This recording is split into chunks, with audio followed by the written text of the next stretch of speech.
Welcome to the On the Pen, the Weekly Dose podcast, your one-stop shop for obesity medicine news with your host, man on the pen, Dave Knapp.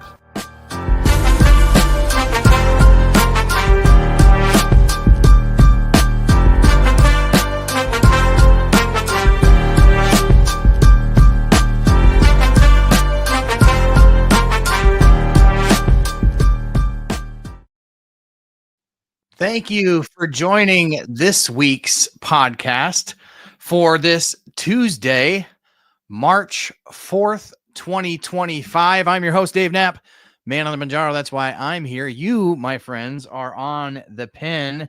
Wegovy, Saxenda, Victoza, Trulicity, Manjaro, Zepbound, Compound. That pen, it's what we talk about here each and every week. Can't wait to get into the news this week with you all. Thank you for joining. We've been doing this podcast live for a few weeks here now. Today, I've got two sick children home with me, and they are our youngest two.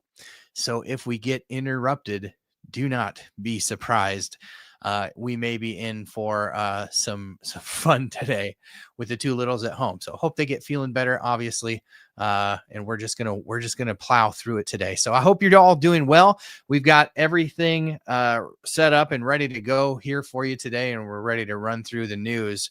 Now, if you were watching last week, we let you know that we were going to do a giveaway of the book. And so I wanted to just announce that Jola 17X has won a copy of the book. So congratulations to Jola. And then Taryn M5T also won a copy of the book. So send me an email at dave@onthepen.com and let me know where I can send you your copy. We'll send you an autographed copy of the book. So congratulations. And our friends at Can't Wait at Integrated Peptides have sent us a resupply of giveaway Can't Wait bottles. So if you have been wanting to try Can't Wait from Integrated Peptides, that's the DNF10. We've talked about it a ton on this channel. I'm getting back in the groove of taking it myself. But if you want to win a bottle of Can't Wait, just put Can't Wait in the comments of this video on YouTube after we are live here. So it's good to hear from you all. Very good to hear from you all, and good to be with you here on this Tuesday. Every week we do this podcast, and we changed up the rhythm and the routine to this podcast just a few weeks ago. So we talk about current medications. We talk about future medications. We talk about policy, and we also talk a little bit about what might be interesting this week in the news for the investor community. So without further ado, we're going to jump right into the news. This past week, last Friday to be specific, we saw that Novo Nordisk actually sent out cease and desist letters to telehealth providers. And the interesting thing about this news is that it hasn't been covered anywhere on the internet except for On the Pen. You will not find this story anywhere, but it is interesting because it does show that Novo Nordisk, who had been a little less litigious when it came to the semaglutide being offered by telehealth than Eli Lilly had been up to this point, at least the threat of litigation, right? They've definitely been doing their own stuff and kind of, I wouldn't say that they've been inactive in that area. They definitely have been. They just haven't been very successful. So it's going to be kind of interesting to see how they handled the ending of the semaglutide shortage. And they definitely jumped right in the same way that Eli Lilly did. Now, the interesting thing that's going on here, we do have a copy of the actual letter at onthepen.com. It's the first article there if you want to go check it out yourself. It definitely is a reiteration of things that they have said in the media for the last year, arguing that compounded versions use a chemical process where the version from Novo Nordisk uses a recombinant process where the proteins are derived from yeast.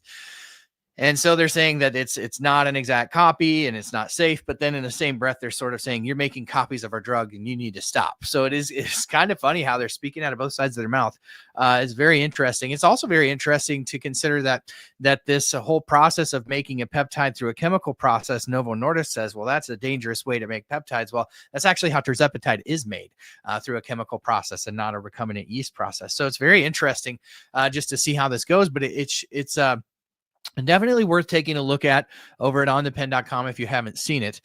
But essentially, this went out to telehealth companies, and we learned yesterday that they've also sent this to pharmacies, and mostly from what we can see, independent small pharmacies, which is interesting because you don't see them going after the big pharmacies that would probably fight and argue. And so that's an interesting, sort of note to make, that they're going after independent pharmacies. And, the frustrating thing about that, from where I sit as just somebody who advocates for increased accessibility to GLP-1 medications, is independent pharmacies have struggled. They have really struggled. They're closing at a tremendous clip, at breakneck pace. In fact, your local pharmacies are closing. Why?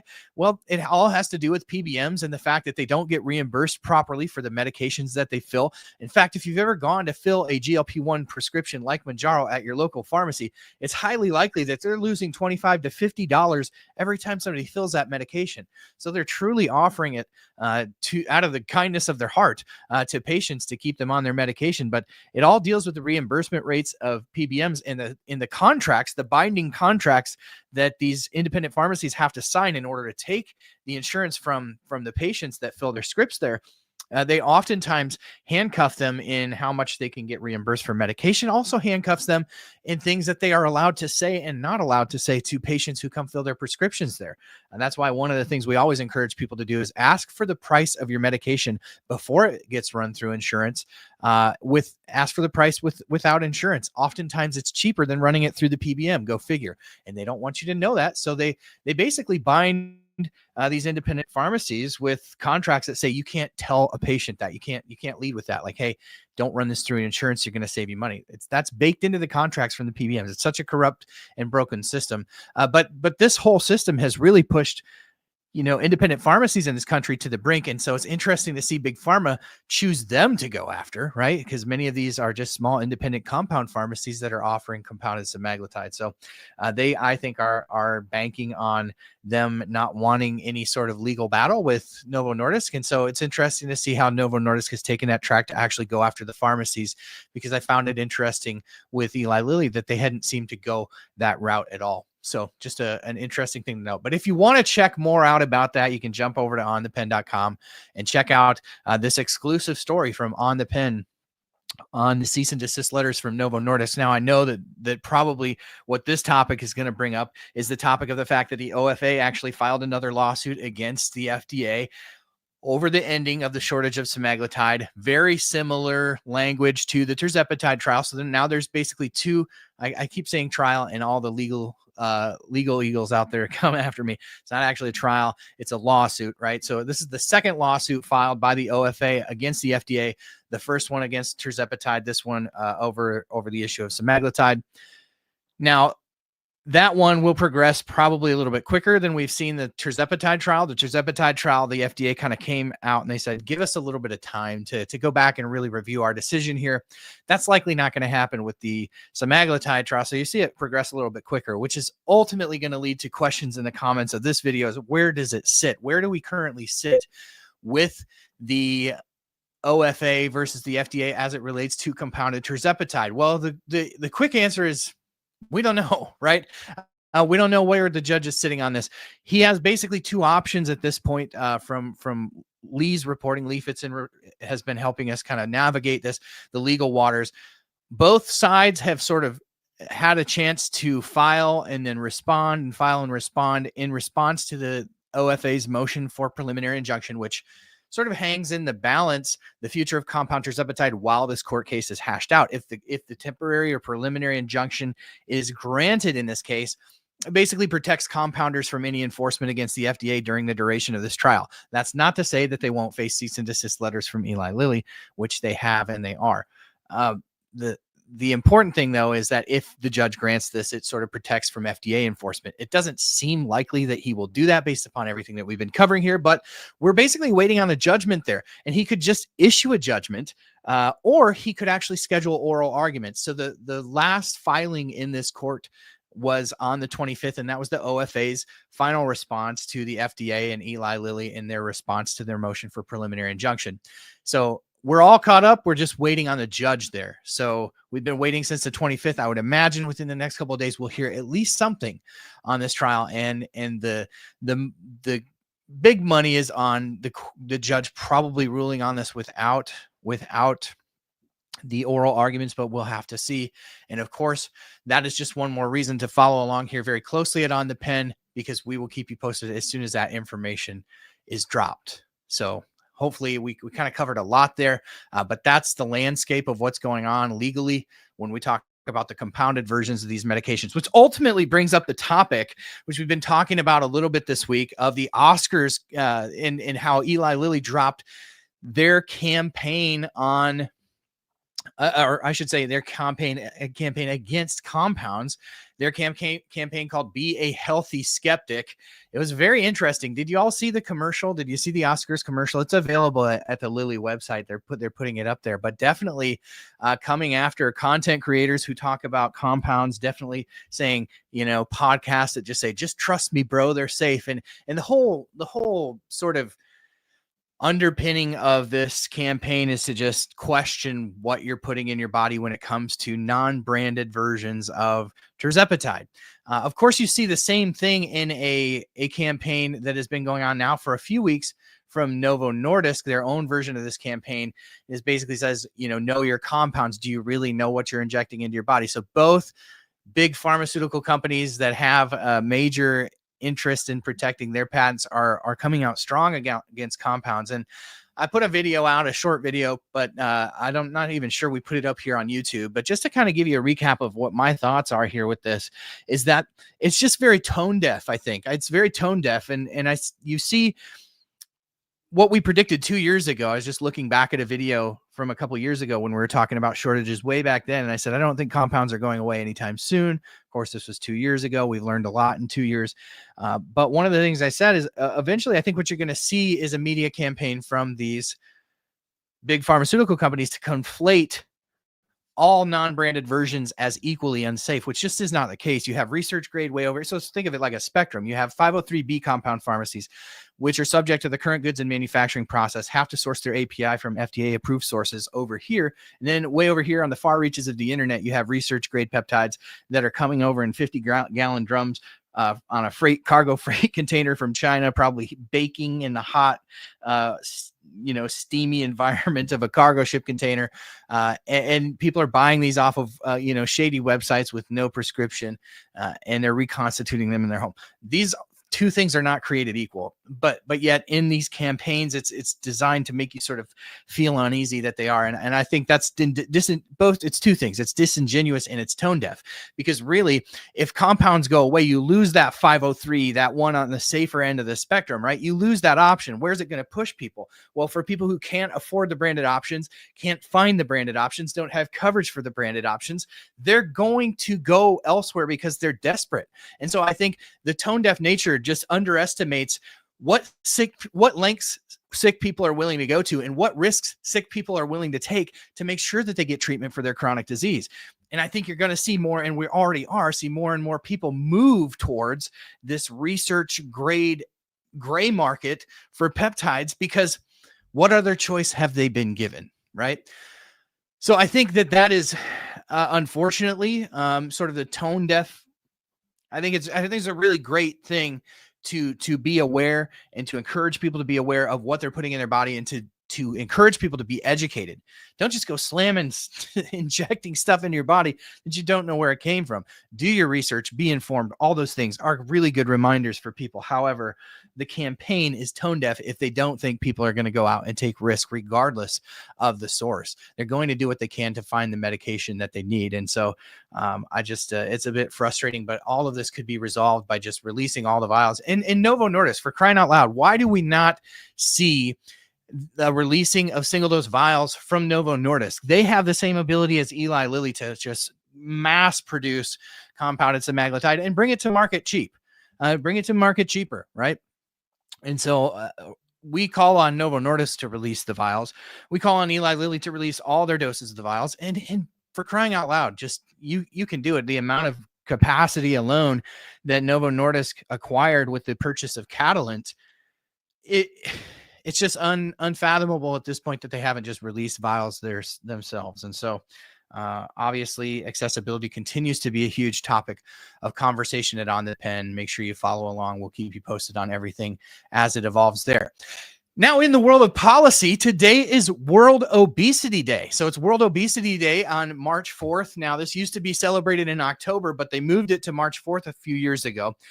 The event is held by the World Obesity Federation with support from some global organizations. And the goal is to shift the conversation away from stigma and personal blame towards understanding obesity as a complex chronic disease that requires, more often than not, medical intervention and systemic change. And so happy World Obesity Day today. As we talk about this, I just want to talk about why this is important to this community. So initially, obesity awareness efforts were scattered between different trade organizations, different advocacy groups, and not only scattered in the US, but all over the world. So the creation of a unified global day helped actually solidify advocacy efforts worldwide. And it brought patients and healthcare providers and researchers and policymakers all together on one day to push for action on obesity as a serious health condition, right? Something that our society for so long, including the pharmaceutical industry, saw as a cosmetic thing, and definitely insurance companies saw as a cosmetic thing, and even doctors saw as a cosmetic thing and not a chronic disease worthy of treatment. And so what the World Obesity Day has done is it's collectively helped everybody push in the same direction towards having the world identify obesity as a serious chronic disease and not just some lifestyle issue. So over the years, World Obesity Day has actually expanded beyond just education and now is focusing on policy advocacy, access to care, and addressing weight bias. So for those of you in the On the Pen community, the GLP-1 community, obesity, type 2 diabetes community, World Obesity Day is a crucial moment for us throughout the year, which allows us to amplify this conversation around these life-saving treatments that we talk about, like Mounjaro and Ozempic and Wegovy and Zepbound and Trulicity and Saxenda and Victoza. They have helped revolutionize obesity treatment, and it has helped to prove that it's not just about willpower. It's about biology. It's about broken biology merging with medical science to catch up to what millions of people who are out there, many of you in this community, have already known for years, that this obesity that we live with is not a choice. It's something we've battled against our entire lives with fleeting success. Why? Because we're battling biology. We're not battling moral failing. So here's how World Obesity Day kind of ties directly into the fight here as we talk about these important topics like accessibility to GLP-1 treatments. Policy and insurance coverage is one of them. So World Obesity Day has helped push for better insurance coverage for obesity medications with events and campaigns that have influenced government policies worldwide and have helped to classify obesity as a chronic disease, again, worthy of treatment, not, especially when it comes to the insurance front, not just a cosmetic issue. And the advocacy has led to growing employer coverage of obesity medications, right? If you have coverage for obesity medicine in your formulary, you can thank this movement. You can thank the movement of things like Obesity Day for helping to expand that. Helping to reduce stigma and increase acceptance has been a huge push. Many people living with obesity struggle with discrimination in healthcare, oftentimes being dismissed as just being told to eat less, move more. World Obesity Day promotes scientific education on obesity as a metabolic disorder, reinforcing the necessity of medical intervention. And honestly, it's helped not only fight the bias from the outside world, but even among doctors, right? So many people in the community talk about so much of their frustration and source of shame as coming from their medical provider, right? So helping the medical community understand the disease of obesity is a huge part of what they've done here. And then the third part that I'll touch on is just the empowerment of patients and advocates like us, like what we're doing right here. I always say, when you like, save, share, give the podcast a review, subscribe to the YouTube channel, sign up for email alerts, share articles that we do. These are all our forms of advocacy.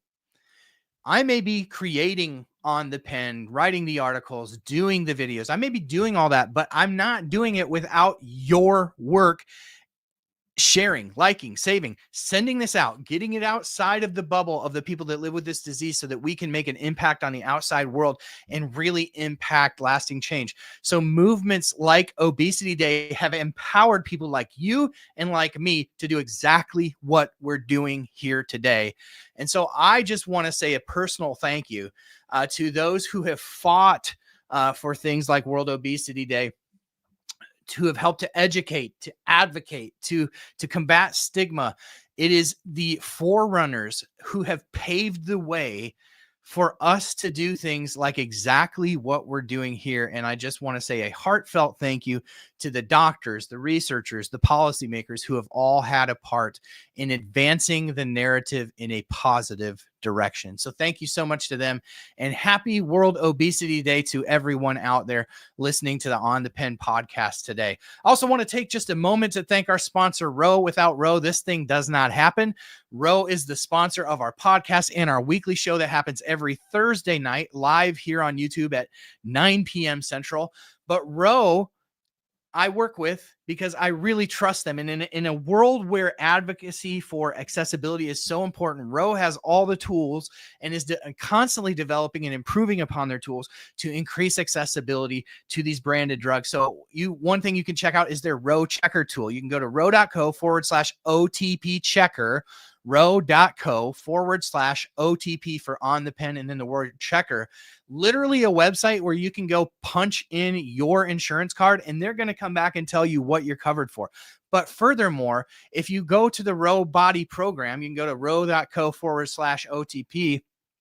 ro.co/OTP, and learn about their Ro Body program, where patients in this on the pen community are actually getting prior authorizations approved because Ro is extremely adept at fighting for insurance coverage. Listen, they fight thousands of times a week for patients to get on these medications. They know what to say.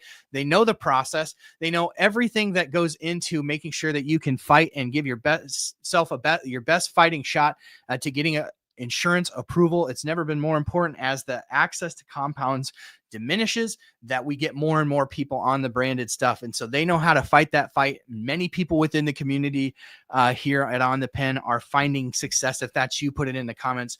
But you can go to ro.co/OTP to learn more about the Ro Body program, where patients are losing 15 to 20% of their body weight in a year, coupling these medications with lifestyle modifications.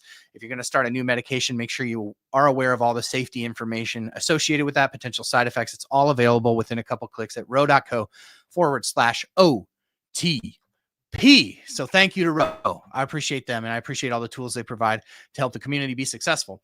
Now, the last part of what we talk about here in the podcast is always something for the investors, and this one is really exciting. Actually, there's a couple segments that we still have to get to yet, right?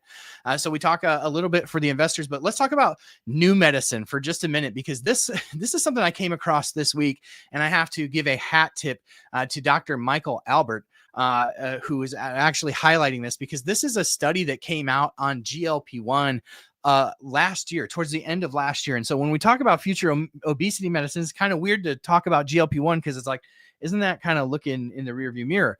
Kind of, sort of, but this could really shape the future of successful obesity treatment. So check this out. A recent study, which was published in Nature, investigated how GLP-1 receptor agonist medications like Ozempic, Wegovy, there's a GLP-1 component to Mounjaro and Zepbound as well, affect our brain's response to hunger and discomfort. So these drugs are obviously known to reduce appetite, and that's a big way that they help people lose weight, is they're just eating less, right? So what they discovered is there's actually two different pathways in the brain that are controlled and activated by GLP-1. So it has to do with the hindbrain. And check this out. So there's two pathways we talked about. The first pathway is the satiety pathway. So this is actually the pathway that's responsible for helping us feel full when we eat. And when it's activated, it reduces our desire to eat more. Pretty simple, right? But the second pathway is called the aversion pathway. And this pathway is actually the pathway that's responsible for some of the negative things that people experience on GLP-1s, like the feelings of discomfort, like nausea, right? Nausea is a huge one for these medications. And so activation of this pathway in this part of the brain is actually responsible for making us feel icky on these medications. So what they're looking at and what this study kind of opens the door for is actually finding a molecule that will act on that satiety pathway, like the reduce the intake pathway, but bypass the aversion pathway altogether. So you, in other words, you get the appetite suppression, you're consuming fewer calories, bringing in less energy, but at the same time, you're not getting the unpleasant side effects, right? And so when you look at the safety, or not so much the safety, but the tolerability of the next generation of medications that are coming, it is still pretty high when you look at vomiting rates, gastrointestinal distress, nausea, which can ultimately lead to more vomiting. So you think about the future of just sort of bypassing that aversion pathway, you get all the benefits and much less of the side effects. So it'll just be more people that are able to be treated with these, because there are a good number of people on these medications that can't tolerate them and thus do not stay on them. So the amount of people who get off that you can attribute to the side effects, perhaps this gives some hope for those folks in the future. And I know there are many within this community who's like, I see a post like this maybe once or twice a week from especially our Facebook group, which has got over 20,000 people in it. I do see the occasional post once a week or so where somebody says, I'm sorry, I just can't do it anymore. I just can't take how I feel on this medication. I feel sick all the time. So for those people listening, if that's you, I'm excited for this future sort of advancement in anti-obesity medicine. That one gets me excited. Again, it's hat tip to Dr. Mike Albert, who highlighted that this week. Okay, so let's get to the last part of the podcast today. If you're enjoying this, please take a moment to just hit the thumbs up button.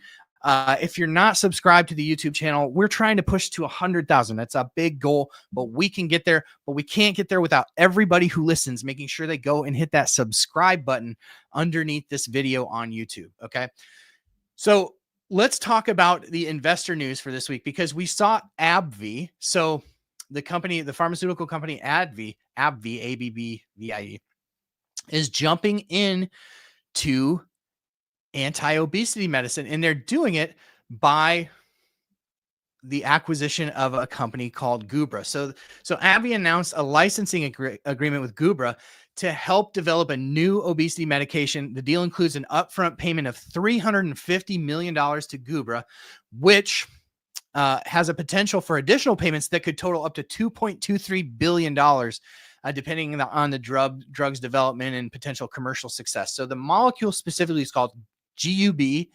014295. Always a mouthful, right? You got to love one that's like a social security number. So this is the centerpiece of this sort of collaboration, right? And it's only in phase 1. So this Gubra molecule is a long-acting analog of amylin. We talk a lot about amylin. It's the next generation. It's what CagriSema adds to semaglutide, is an amylin agonism. This is a long-acting amylin. So it plays a role in regulating appetite and food intake. And in early studies, participants receiving a single dose of this drug experienced an average weight loss of 3% over 6 weeks, while those on placebo gained 1% during the same period. So a 4% swing in a period of 6 weeks. Pretty good, right? So while the current treatments that we have on the market are either GLP-1, GIP, This one focuses on amylin. And so you see that Novo Nordisk has their amylin pipeline going. Eli Lilly even has an amylin agonist in their pipeline called eloralintide. And so you see, interestingly, AbbVie jumps in with a potential to develop this amylin agonist. And this is a huge acquisition. So, I mean, by the time they get this thing to market, it's in phase 1. They're just going to be sweeping up the dust of, the obesity market. But you do see that they're seeing a play in here for amylin. And there's a lot of back and forth on the internet about amylin and how successful it may or may not be. But as a type 2 diabetic, amylin being co-secreted in the pancreas with insulin, I think it just offers a really great hope to especially diabetics like myself. So AbbVie jumping into the game with their acquisition of Gubra. That's an interesting acquisition to keep your eye on and an interesting one to watch develop. And we will definitely watch it close here. I want to thank you. I want to thank each and every one of you for joining me today here at On the Pen, the Weekly Dose podcast. Again, if you didn't catch the video or didn't catch this all, you can go back and rewatch it, or you can listen to it in your car, wherever you get podcasts, Apple, Spotify, you name it. We are there. Just go download the podcast. While you're there, give it a 5-star rating and review. We have 198 reviews on the podcast. Just 2 more. If just 2 more jump over there, we round that number out to 200. Of course, just a reminder as well that our book is available at glpbook.com. If you're looking for a good read on GLP-1 and something that you can pass off to your loved ones, right? This is the book for it. So thank you for being here. Thank you for being the best part of what we do here at On the Pen. Couldn't, wouldn't, and shouldn't do it without you until Thursday night, where we have a special guest. I'll announce it probably later on today. So be keeping your eye on my socials for that. We will see you this Thursday night at 9 p.m. for On the Pen Live. Thanks for joining me today, friends.